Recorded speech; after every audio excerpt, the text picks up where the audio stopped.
حج کا موسم شروع ہو چکا ہے۔ دنیا کے کونے کونے سے زائرین حجاز مقدس پہنچ رہے ہیں۔ ان میں سے ہر ایک کی الگ داستان ہے۔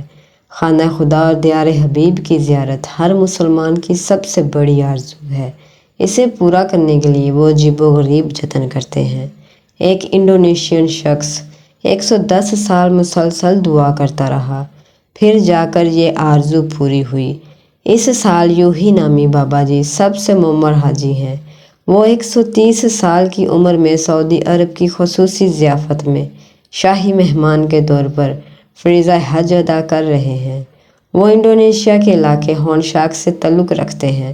زندگی بھر دوسروں کے کھیتوں میں کام کر کے رزق حلال کماتے رہے۔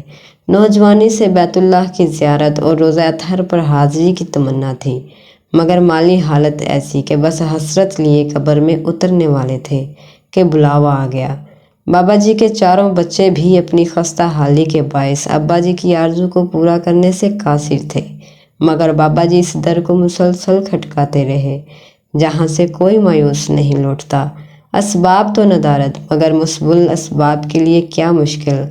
دعاؤں کا یہ کرشمہ ایسے نرالے انداز میں ظاہر ہوا جس کا کوئی تصور بھی نہیں کر سکتا تھا۔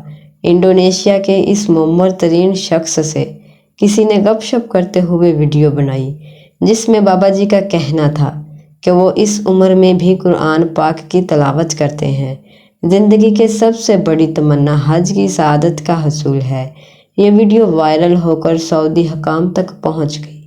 انہوں نے اس پر خاص توجہ دی اور سعودی فرمان روا شاہ سلمان نے خصوصی احکامات جاری کر دیے کہ بابا جی کو تمام اہل خانہ سمیت شاہی مہمان کے طور پر حج کرایا جائے۔ بابا جی کی دعا سے ان کے بچوں اور پوتوں سمیت پورے خاندان کو شاہی حج کی سعادت نصیب ہوئی۔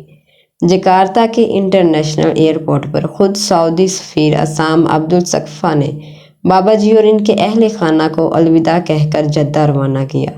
ادھر سعودی عرب میں بھی اس سال کے معمر ترین حاجی بابا یوہی کے استقبال کی خصوصی تیاریاں کی گئیں۔ ہم ایک آدھ بار دعا کر کے مایوس ہو جاتے ہیں کہ قبول ہی نہیں ہو رہی۔ انسان بڑا جلد باز ہے۔ رب العالمین کے نزدیک ہر چیز کا وقت مقرر ہے۔